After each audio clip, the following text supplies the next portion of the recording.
I believe that everybody has a story, and I'm fascinated to hear them. So come with me as we take a walk down Fascination Street.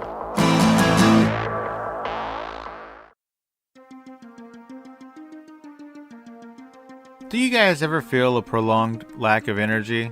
Sometimes I do, and that means I'm not getting enough B12.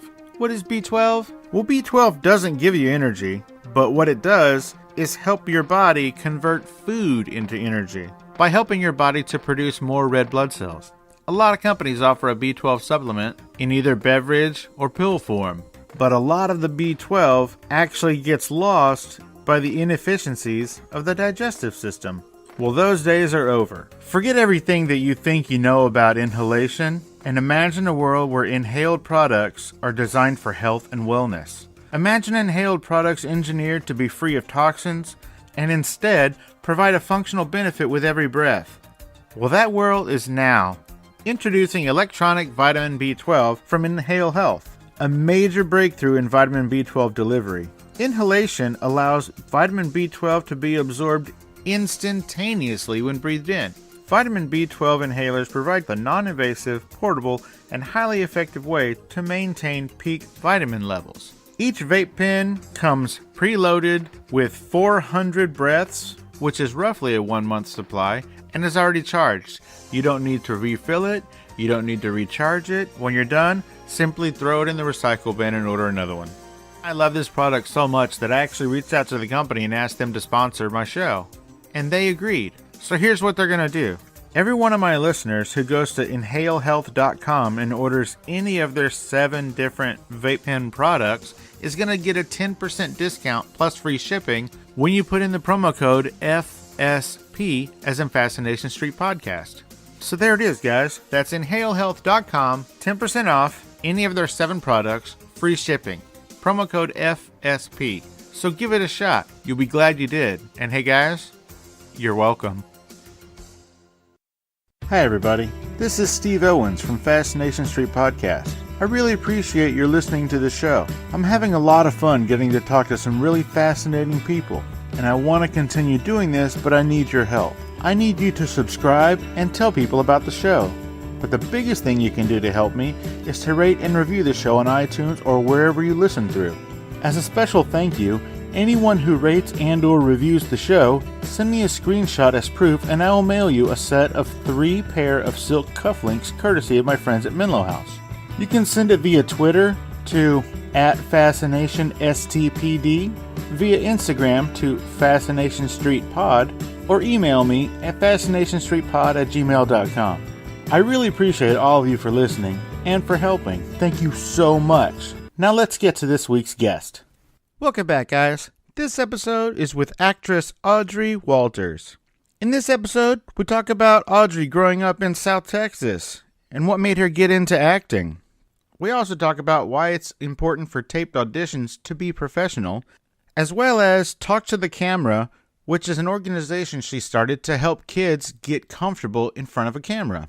We also talk about her time on the AMC TV show Preacher, the ABC TV show Killer Women, and her new film Big Kill, with Lou Diamond Phillips, Jason Patrick, and Danny Trejo. Enjoy, guys. This is Audrey Walters.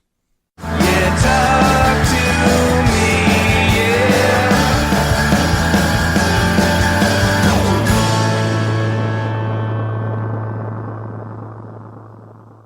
Welcome to Fascination Street, Audrey Walters. How are you doing?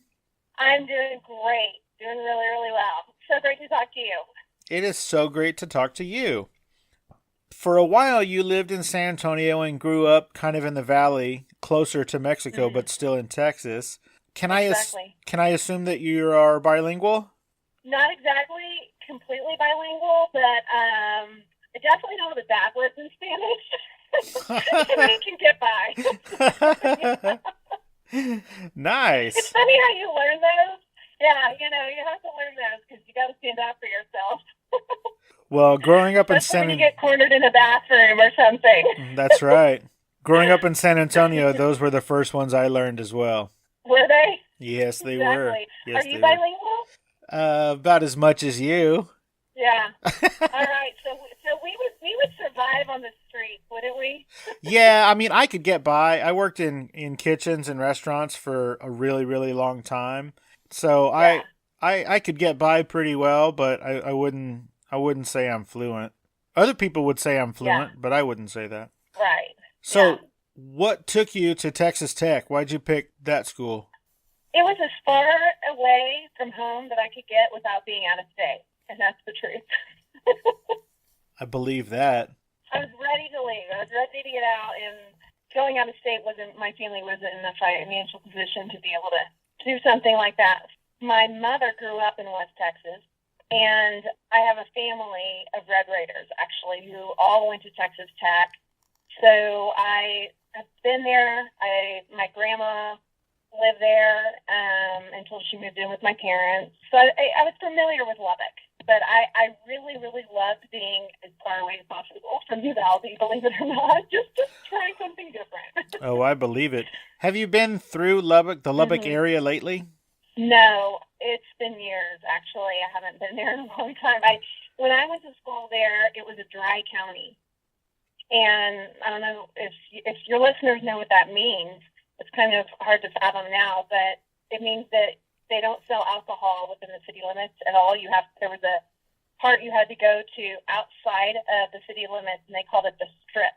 And that's where you would go to find out. But I do know that it's not like that anymore, because when I took my daughter on a college visit, I was trying to encourage her to go check out Lubbock, and we went by there and learned a lot about it.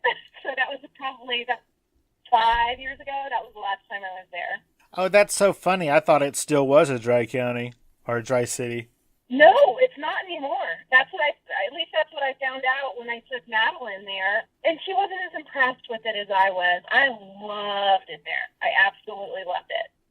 Well, but she's growing up in a big city that's not Uvalde or San Antonio, so... Exactly.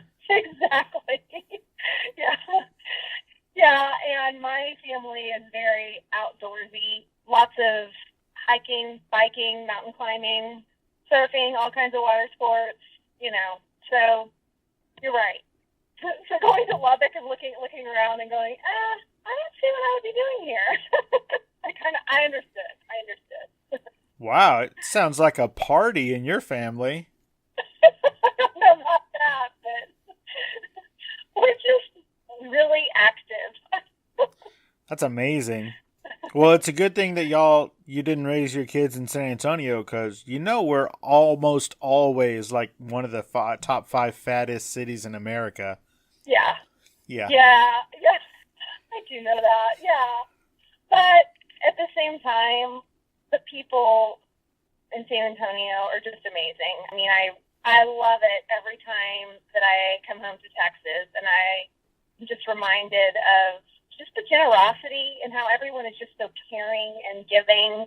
I just love, the neighborly attitude. Everyone just has that here. It's always refreshing. Yeah, I've often heard it described as the biggest small town in Texas. Exactly. Yeah, that's exactly. And it's kind of funny. One of my best friends who I was just visiting when I was on the East Coast, she always jokes around because I grew up in this tiny town, Uvalde, Texas, with, less than 15,000 people in it. And she says, I swear, everywhere we go, there's 7 degrees separation between someone from Uvalde, Texas. She's like, everywhere we go, you end up knowing somebody or making some kind of connection. But it's true. When you grow up in this area, you just kind of have all these unique connections like that. And I like that. I like how you can make places a small town. Me too. It's really cool. That's why I still live here. I've moved away and came back. Yeah, it's a good spot.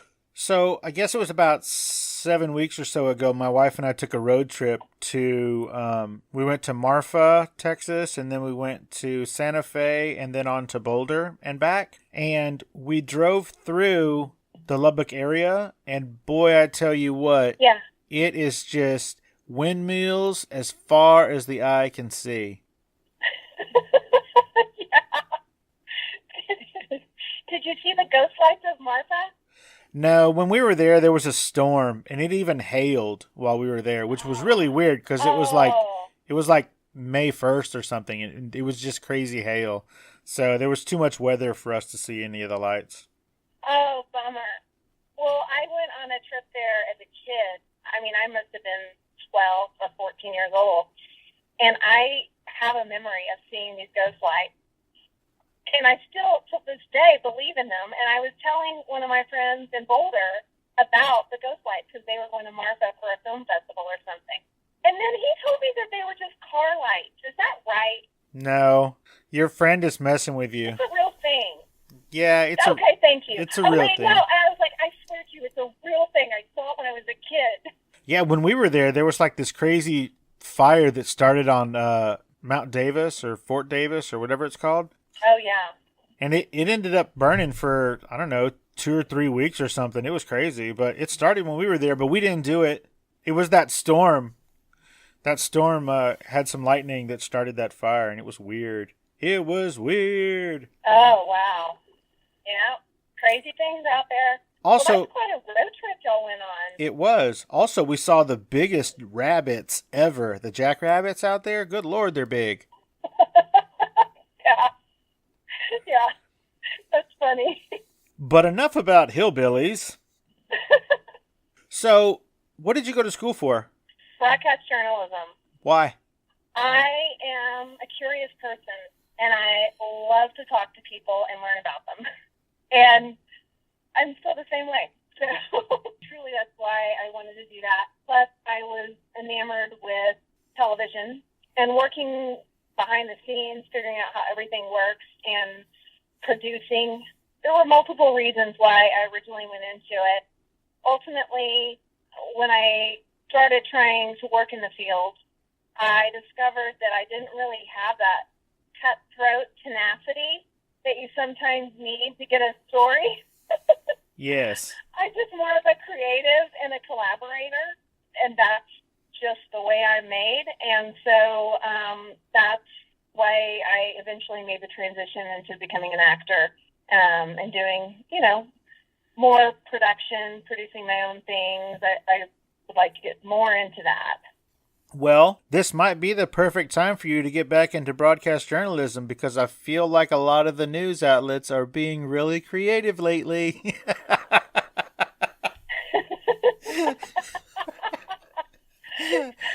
one.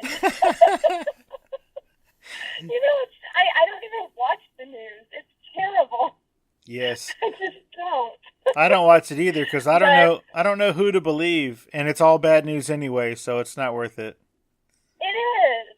It is. I agree with you. It is all bad news. So it's like, why bother? I'll find out what I need to know when I need to know it. That's right. So then you guys, you and your husband, and I would assume your children, moved to Denver, right? We did. We lived on the East Coast for a little bit, and then we ended up in Denver in 2004. And is that when you decided that you wanted to get into the entertainment business? It is. I was really committed to raising my kids when they were younger. As much as we needed money, I more so wanted to be there for them. I did have a job briefly. I can remember when I took my son to daycare, and it lasted for 2 days. I just couldn't do it. So I went and pulled him out, and I quit my job, and I was like, it's okay, we'll just eat refried beans and crackers for a while. It'll be fine. Whenever my kids got a little older, I decided, I definitely wanted to pursue a career in the entertainment industry. I began taking acting classes and learning a lot about the industry. I had a job for 6 years at a talent agency, one of the largest kids talent agencies in Denver. And that gave me a huge knowledge base, started learning the ins and outs of everything. I was a media coach for a lot of the kids there. And then I also taped auditions for all the adults that were in the talent base there. So that's how I kind of got started. What got you into the Colorado Children's Talent Agency? How did you find it? Oh, well, my daughter was about 10 or 11, something like that, and she really wanted to get into modeling. You know, she wanted to be one of those kids who was eating cereal in a commercial or something or whatever. So I had done some research and I found the Kids Talent Agency. And I took her over there. And so really she gave me that introduction, and she started going out on some auditions and commercials and that type of thing. And I was just, you know, helping her and supporting her. Lo and behold, the owner of the agency was the one who really gave me my first acting opportunity. And she kind of mentored me and talked to me a lot about entering the entertainment industry. So we became friends, and she needed someone to help out at the office. So I took a job with her and started working there, and it worked out really, really well because by then all of my kids were in school. She worked with me. I worked from 9 to 2 each day so that I could go get my kids from school, and that's how I got my start. Was she ever able to fulfill her dream of eating cereal for money on TV? No, but she did get a spot with, what was it, Discovery Toys, I want to say, where she was playing with some really, really cool toys. And then because I worked at the agency, then both of my boys also ended up doing some commercials and a couple of films too, a couple of indie films. Now they're all, well, my kids are 14, 17, and 21, and not one of them wants to do anything involved in the entertainment industry. So good for them. They got to try it, and they decided it's not their thing, you know? That's awesome. They scratched that itch, and they're moving on. That's cool. Yeah, it is. It's fun because, you know, I have this business, Talk to the Camera, where we work with elementary school age kids, and we go to their schools, and after school we help them make movies and videos and their own news broadcasts and all that. I really kind of developed that program based off all of the amazing social communication interactions that I saw happening with my own kids. By them doing things like auditioning and going on camera and having to stand up and speak before people and talk to adults in an unusual setting, it just gave them a great confidence in poise that they've carried now throughout their lives. You know, it's been a really, really great opportunity, and I'm, you know, I'm glad that they did kind of figure out that wasn't their thing, because it's a tough industry. I mean, it's really, really a tough place to be successful, right? But you know, they figured that out for themselves. So let's talk about it being a tough industry. You live in Colorado. That's not Los Angeles, and that's not New York. That's not even Atlanta or Vancouver. Exactly. So, I have all the odds not in my favor, right? That is correct. So how do you make it work? That's one way to put it. Well, I've been pretty lucky, I have to say. Working at the agency, I made some great relationships with the casting directors that were based out of New Mexico. And I happened to do that during a time when the market in New Mexico was growing a lot. It was back in the days of Breaking Bad, and Breaking Bad was at its peak, I'll say, down there.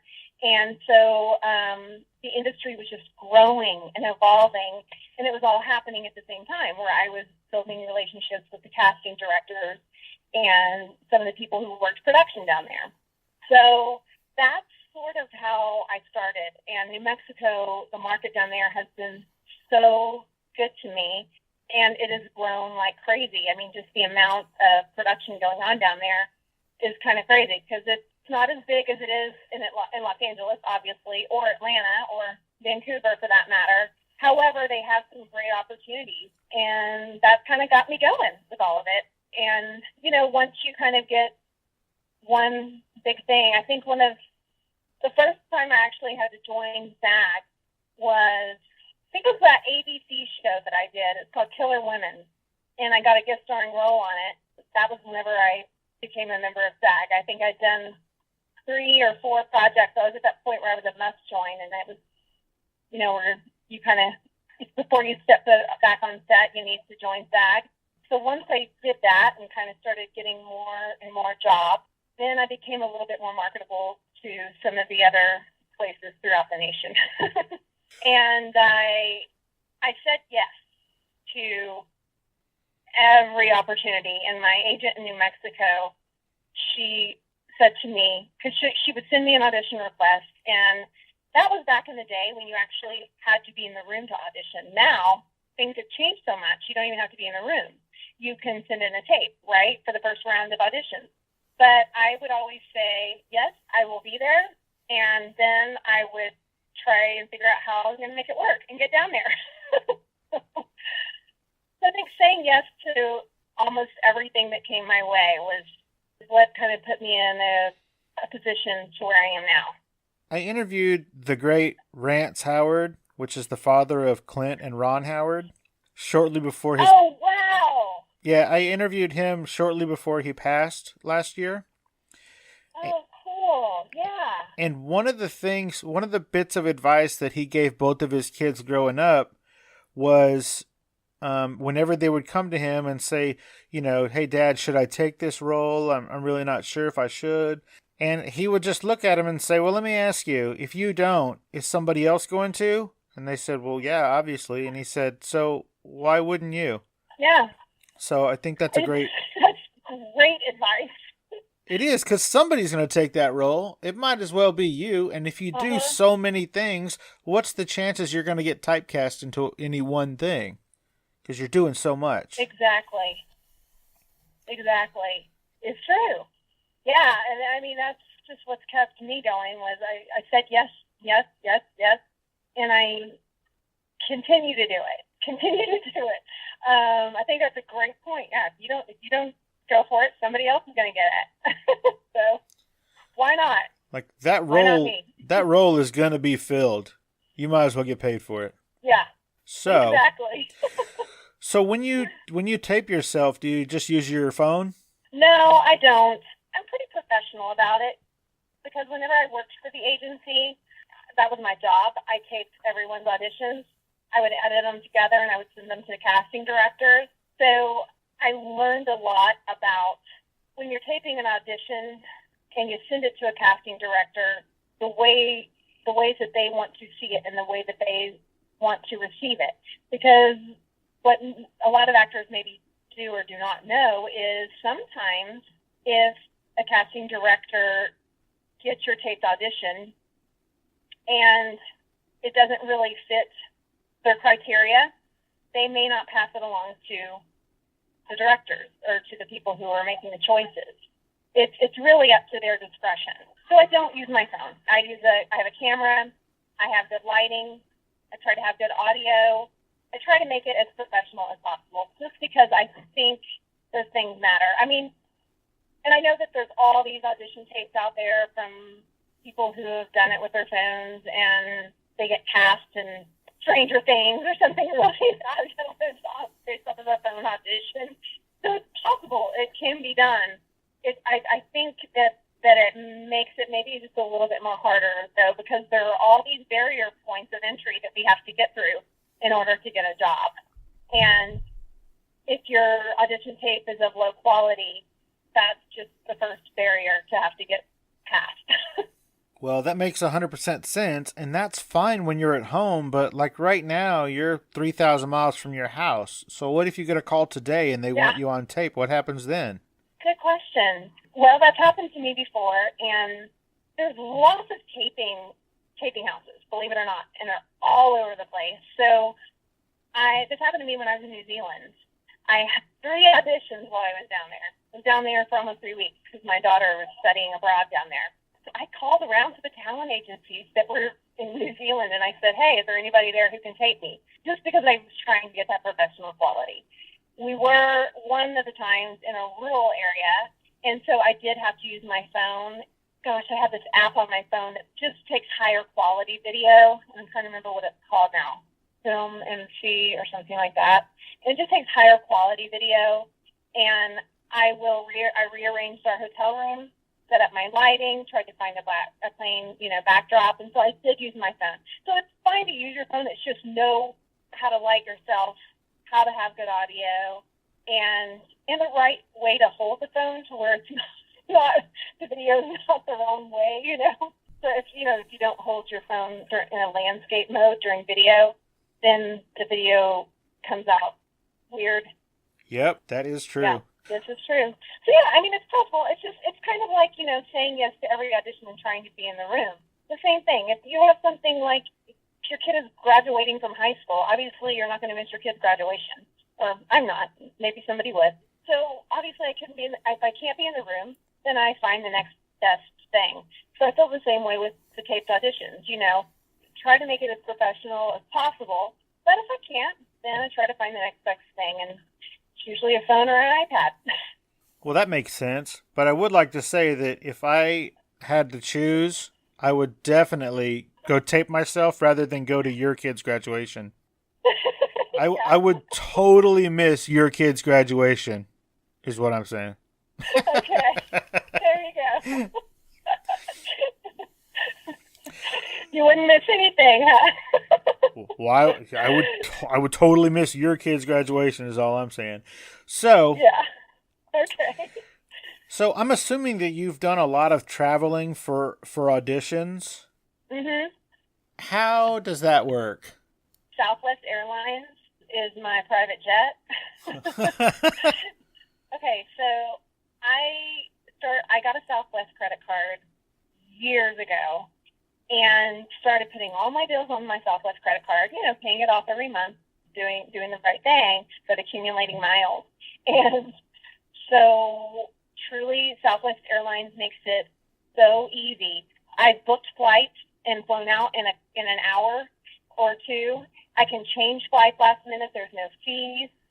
It's just, Southwest Airlines is amazing. So, I think this sounds really ridiculous, but building kind of those frequent flyer miles, I have, a place where I rent cars from all the time. I usually use dollar rental car. And then you get to be like one of their preferred customers. And then when you book last minute or make changes last minute, then they don't, give you fees and that type of stuff. And, I just think it just takes a little bit of research and kind of being smart about your dollars to try and figure it out. And I set up my entire life really to be able to leave last minute and to change plans last minute. Like whenever I started my own business, Talk to the Camera, I have a business partner. And the wonderful thing about a business partner is that when I'm out and I'm on location or I'm flying somewhere for an audition or whatever, then she takes care of everything. And then the same goes whenever I'm home and she has stuff going on, then we kind of look out for each other like that. That's kind of how that works. Do you have any weird stories about having to fly across the country or put yourself on tape? Either one of those? Well, I can tell you some crazy driving things that I do. If I get an audition that's in Albuquerque, that's a 7-hour drive from my home. I've done this a million different ways because I've done that drive a million different times. One time in particular, I really wanted to see my son get inducted into the National Honor Society. And so I stuck around and watched his, Honor Society induction, got some pictures, gave him hugs, all that kind of stuff. And then I took off and I started driving. And so what I've done is I drive as far as I can possibly go. And then I get a hotel room and I stay the night and then I go the rest of the way. And I was driving one time. And I mean, there are some middle of nowheres on that drive. And it was late at night. I'm low on gas. And so I had to find a gas pump. And I pulled into this gas pump. And there were coyotes just everywhere. There was not one person in sight. There were coyotes everywhere. So I just started honking my horn to get them all to go away so I could jump out and put some gas in my car. That and I can't tell you how many times I've done this is if I have an afternoon audition, then I drive my 7 hours, I go in, spend my 10 minutes, do my audition, and then I get back in my car and I drive all the way back, all in the same day. So you'll do a 15-hour drive for a 10-minute audition? Yes, I will. Well, that's awesome. That must be all the time. That all must the be time. why you work so much. If I don't, then like you said, somebody else will get it. So That's right. if I can make it work, I'm going to be there. So you have a movie, it's either out or it's coming out soon, called Big Kill. Do you want to tell me about that a little bit? Sure, yeah. Big Kill is a Western, and with Lou Diamond Phillips, Danny Trejo, Jason Patrick, and Scott Martin was the director. It was a lot of fun. I played a madam in the whorehouse in the town of Big Kill. Someone has to be responsible for all the young whores, you know? Sure. So where did that shoot? In Santa Fe, on this old Western set, Bonanza Creek. Lonesome Dove shot there. Cowboys and Aliens, whatever, 100 Ways to Die. A lot of Westerns that you can think of have been shot on this set. And that's what it's for. It is a movie set. So you go into these buildings and they have no insulation whatsoever. It was really cold when we were filming. And as a madam, you can imagine that I wasn't really wearing a whole lot of clothes. Sure. I was clothes, but not wearing a ton of it. It was so cold. So, you know, while we were rolling, all the heaters are off because you can't have that noise and all that kind of stuff. But as soon as they called cut, all of us actors just would run over to the heaters and just stand in front of them warming ourselves. So in a situation like that, how do they keep your breath from showing up on film? In between takes, when they turn on the heaters, it gets warm enough. Oh, okay, it gets warm good. enough in there. But that is a really good question. That's kind of a technical question I hadn't really thought of before. Because I've seen some TV shows where it's obvious that they CGI the cold breath. And so I guess they could just CGI it out, but it seems like a wild pain in the ass. Oh, that's interesting. That's amazing that you had pick up on it. I haven't really ever noticed that, but yeah, I guess they could. There is a Netflix original show starring like Ashton Kutcher, well, almost everybody who was in that 70s show, plus Sam Elliott and Deborah Winger. And I think it's called The Range or something like that. But I think it's in like the third season. It's just so obvious that the breath is not real. It looks weird. Oh, that is weird. I'm going to have to look at that. Yeah, check it out. I'm just guessing that they shot all 3 seasons like one summer. Yeah. And the third season, you know, takes place in the winter or whatever. But yeah. So when was that in that you were shooting Big Kill? November and December. Oh, okay. When we were in Santa Fe, like, you know, 7 or 8 weeks ago or whatever, we were at a bar, you know, having a cocktail before our table was ready. And we heard a bunch of people talking about, I guess they were on some production crew for something that was filming there. And I just thought maybe that might have been it. It's, they're everywhere, anywhere in Albuquerque or Santa Fe that you are, pretty much any time of year, it's likely that you'll run into production people, for sure. So when is Big Kill coming out and where? It's going to be released in theaters, and I don't know how big that release is going to be. I haven't quite heard. The last I heard, I think it's going to be out August 17th. Very cool. Yeah, it is. So it's actually right around the corner. It is right around the corner. That's not far at all. That will come out. That will come out before this does. Oh, it will? Yep. Oh, wow. Well, yep. Perfect.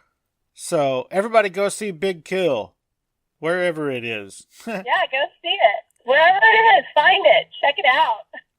Now tell me about Arizona, not the state.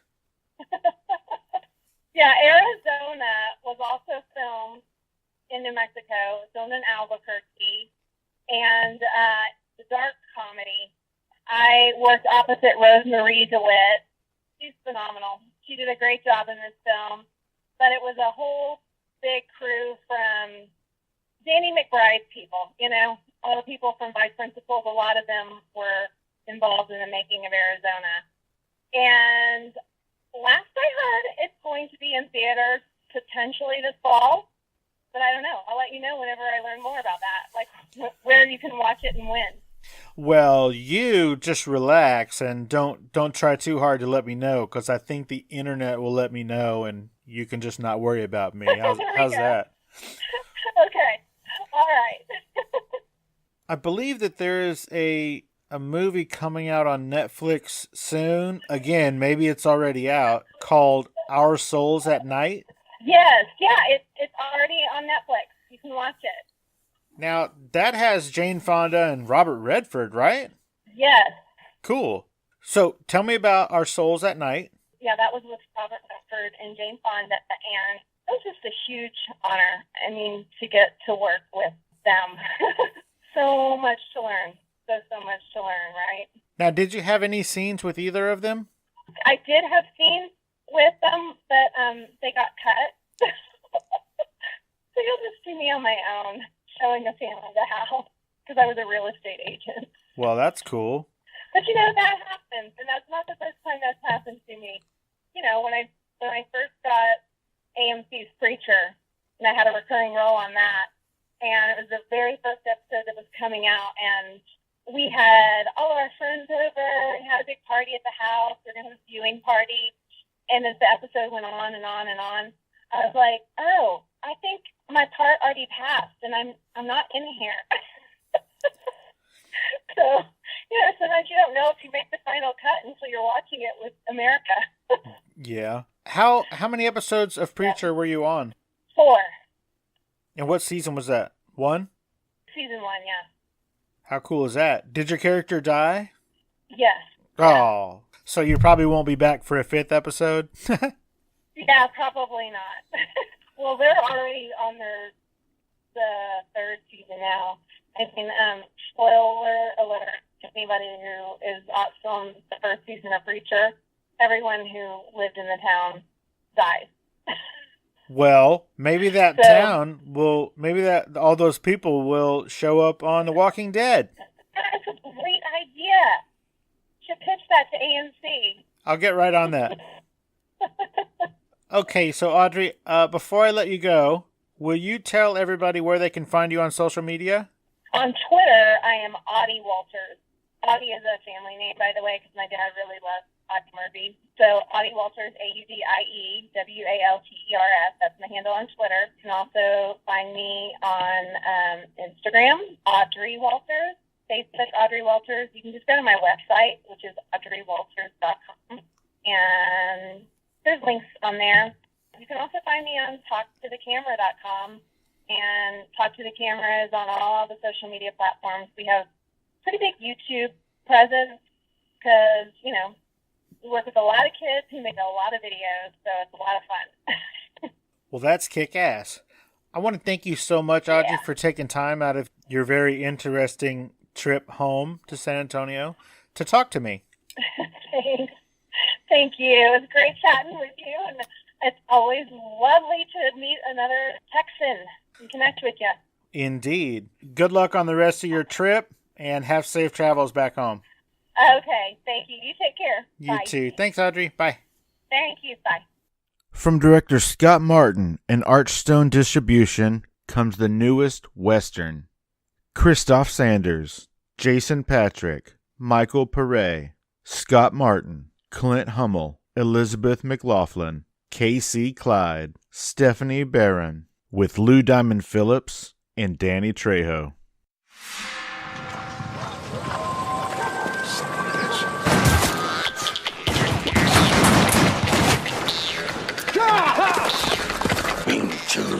That man must really hate you. I just stole his money. You're the one that screwed his daughter. We made love, Jake, and it was a beautiful thing. I'm just passing through on my way to Big Kill. My brother owns a saloon there. Really? Even brothels. That sounds like my kind of town. It's time I settled down, become an honorable citizen. Let's not go that far. To Big Kill. Ain't much of a boom town.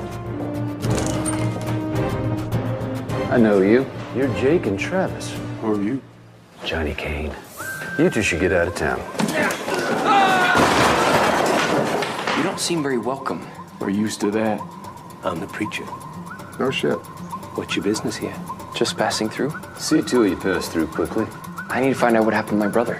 There's something I gotta do. you doing here? Trying to be graceful. I do believe that I have found the woman of my dreams. I'm new in town. Nice to meet you. What's happened to your town here? You said this place was booming. Things have changed. You're a cattle rustler. We provide a service. I see people being gunned down in the streets. My own brother who's behind it all. Town isn't bad. Just some of the people. This is not how we get things done. This is exactly how we get things done. I want to make some changes. Nobody runs me out of my town. They're coming for us. We gotta get out of here. I'm not going. You stay here, they'll kill you. I know. We're gonna get shot at. Yep. I had nowhere else to go. I lost my wife in childbirth. This is not what I wanted, but betrayal is a sin. I don't think they mean you any harm. Harm just seems to follow these men. I hear you're real fast. I'm just a sporting man. Could you get a bigger gun? If I'm lucky enough to hit someone, I want it to count. There's beauty somewhere. I knew that the first time I saw you. But you said the other day, you really think you can fix this town? I know I can. You can go out the same way you came in. I thought I was gonna get to kill someone today.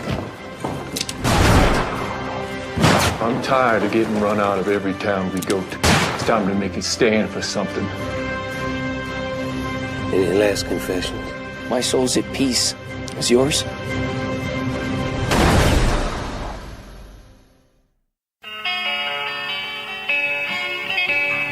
Opening music is the song Magnolia from the 2014 album Intransigence, used with permission from Douglas Miles Clark.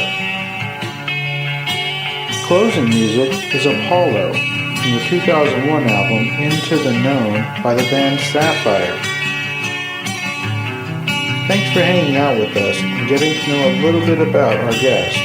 We'll see you next time on Fascination Street.